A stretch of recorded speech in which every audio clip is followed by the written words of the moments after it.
এক মিনিটে শোনা সম্ভব না। তারপর একটি জায়গায় যেমন আমরা জানি আলাউদ্দিন মোহাম্মদের দল থেকে বাজেটকে ঋণ নির্ভর বাজেট বলা হয়েছে, অনেক বড় বাজেট বলা হয়েছে। আপনি কিছু বলবেন কিনা ইসরাফিল খসরু? দেখেন, এই বাজেটটা আপনি প্রেক্ষাপটে দেখতে হবে। আমরা কিন্তু এখন বর্তমানে এই সরকার একটা ভঙ্গুর অর্থনীতি কিন্তু আমরা ইনহেরিট করেছি। কাজে it's not a normal situation. আচ্ছা, it's not a conventional times যেখানে আপনি কনভেনশনাল বাজেট দিতে পারবেন।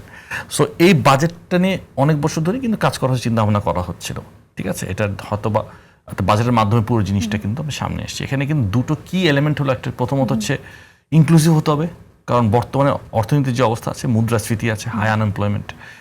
আপনি এখানে সোশ্যাল ওয়েলফেয়ারটাকে এনশিওর করতে হবে, জনগণকে একটা স্বস্তি দিতে হবে। সেকেন্ড হচ্ছে ইনভেস্টমেন্ট, বিনিয়োগকে কিন্তু আপনার প্রসারিত করতে হবে, পুশ করতে হবে, ঠিক আছে। ইকোনমিক অ্যাক্টিভিটিগুলো যেন আবার চালু হয়, হ্যাঁ, এবং যেখান থেকে আপনি লঞ্চ করতে পারবেন। হ্যাঁ, ইমিডিয়েটলি কি আমরা দেখবো যে ইমিডিয়েট গ্রোথ দেখার কোনো সুযোগ নেই, কারণ আমরা বর্তমানে যে জায়গায় আছি আমার কোনো ফিসক্যাল স্পেস যেটা নেই, সেটার মধ্যেই কিন্তু বাজেটটা করা হয়েছে, ঠিক আছে।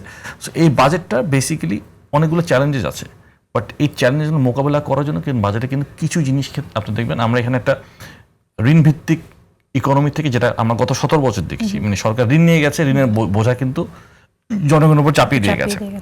ওটার থেকে আমরা একটা বিনিয়োগ ভিত্তিক ইকোনমির কথা বলছি, কারণ বিনিয়োগের মাধ্যমে যে অর্থনীতি যে আমাদের গ্রোথটা হবে, এটা আপনার ইট উইল বি সাস্টেইনেবল। হ্যাঁ, এটা তো এই জিনিসটা আমাদের চিন্তা করতে হবে, এবং বিনিয়োগের মাধ্যমেই কিন্তু আবার একটা মাল্টিপ্লায়ার। আমার কাছে মনে হচ্ছে যে এখানে অনেকগুলো ভালো প্রতিশ্রুতি আছে, স্বীকার করতে হবে, এবং সরকারের চেষ্টা আছে।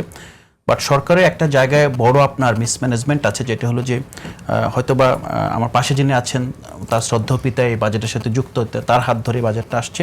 একই সাথে বিএনপির মধ্যে যে অনেকগুলো এলিমেন্ট আছে যারা আসলে সংস্কার চায় না, পূর্বকার কাঠামোর মাধ্যমে রাষ্ট্রকে পরিচালিত করতে চায়, রাষ্ট্রকে রেগুলেশনের আওতায় আনতে চাচ্ছে না, ডিরেগুলেশন তো অনেক পরের কথা। সেই শক্তিগুলোর সাথে এই বাজেট যিনি দিয়েছেন, যারা বাস্তবায়ন করতে চান, তারা পেরে উঠবেন কিনা, এটা হলো সবচেয়ে বড় প্রশ্ন। এটাকে আমরা শঙ্কা প্রকাশ করি। আপনার ইমপ্লিমেন্টেশন চ্যালেঞ্জ সবসময় থাকবে, বাট ডিরেগুলেশন ছাড়া আপনি কিন্তু অর্থনীতি আর সামনে নিতে পারবেন না।